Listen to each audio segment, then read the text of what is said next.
মানুষগুলো যারা জীবন দিয়েছে, যারা বিভিন্ন অত্যাচারিত নির্যাতিত হয়েছে, তাদের সেই মূল্যায়নকে কখনো বৃথা দিতে দেওয়া যায় না। এবং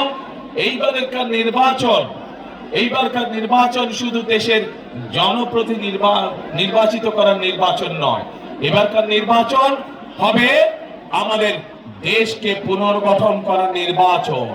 গত এক যুগ ধরে বাংলাদেশের মানুষ তাদের যেমন রাজনৈতিক অধিকারকে প্রয়োগ করতে পারে নাই, তারা কথা বলার স্বাধীনতা পায় নাই, ঠিক একইভাবে বাংলাদেশের মানুষ তাদের অর্থনৈতিকভাবে প্রতিষ্ঠিত হওয়ার অধিকার থেকে অনেক পিছিয়ে গিয়েছে। দেশে সঠিক পরিমাণের আমাদের তরুণদের, যুবকদের যে কর্মসংস্থানের ব্যবস্থা হওয়ার দরকার ছিল, সেই ব্যবস্থা হয়নি। দেশের নারীদের, মা বোনদেরকে মূল্যায়ন করার জন্য তাদের যেই স্বাবলম্বী করে গড়ে তোলার কথা ছিল, সেইটি হয় নাই। দেশের যুবকদেরকে প্রশিক্ষণের মাধ্যমে দক্ষ শ্রমিক হিসেবে গড়ে তোলার করা উচিত ছিল, সেই কাজটি হয় নাই। দেশের কৃষকদের অর্থনৈতিক মেরুদণ্ড সহযোগিতা করার জন্য, অর্থনৈতিকভাবে সহযোগিতা করার জন্য যে সহযোগিতা করা উচিত ছিল, সেই কাজটিও করে নাই বিগত স্বৈরাচার সরকার। প্রিয় ভাই বোনেরা, আজ সময় এসেছে আমরা 12 তারিখের নির্বাচনে যেমন জনগণের প্রতিনিধিকে নির্বাচিত করব, একইভাবে আমরা দেশ পুনর্গঠনের কাজে হাত দিব। প্রিয় ভাই বোনেরা, বাংলাদেশের অর্ধেক জনসংখ্যা হচ্ছে নারী। এই নারীকে যদি আমরা আমাদের কর্মের সাথে সম্পৃক্ত করতে না পারি, তাহলে কোনোভাবেই দেশকে এগিয়ে নিয়ে যাওয়া সম্ভব না।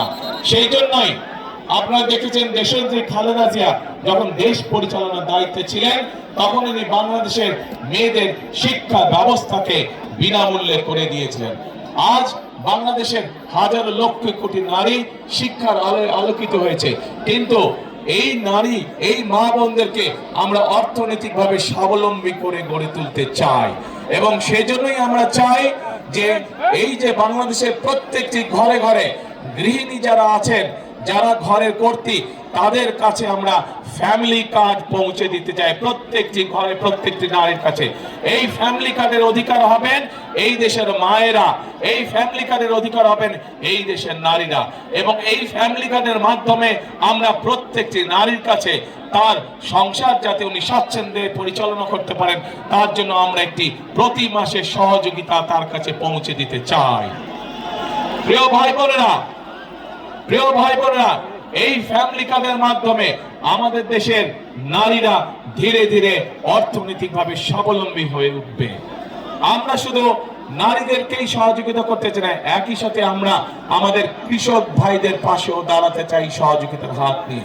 কৃষক ভাইদের জন্য আমরা কৃষি কার্ড নামে একটি কার্ড সকলের কাছে পৌঁছে দিয়ে দিতে চাই, যেই কার্ডের মাধ্যমে কৃষক ভাইরা সহজে ঋণ গ্রহণ করতে পারবে, যেই কার্ডের মাধ্যমে আমরা কৃষক ভাইদের কাছে সহজেই তাদের কাছে তাদের প্রয়োজনীয় সার, কীটনাশক ঔষধ, ফসলের বীজ আমরা তাদের কাছে পৌঁছে দিতে চাই। প্রিয় ভাই বোনেরা, শুধু এটি নয়, আমরা সিদ্ধান্ত গ্রহণ করছি 12 তারিখের নির্বাচনে বাংলাদেশের মানুষ ধানের শীষকে নির্বাচিত করলে, ধানের শীষের প্রার্থীকে নির্বাচিত করলে সারা বাংলাদেশে 10,000 টাকা পর্যন্ত যে কৃষি ঋণ আছে, সেই কৃষকদের সেই 10,000 টাকা পর্যন্ত কৃষি ঋণ আমরা মওকুফ করতে চাই।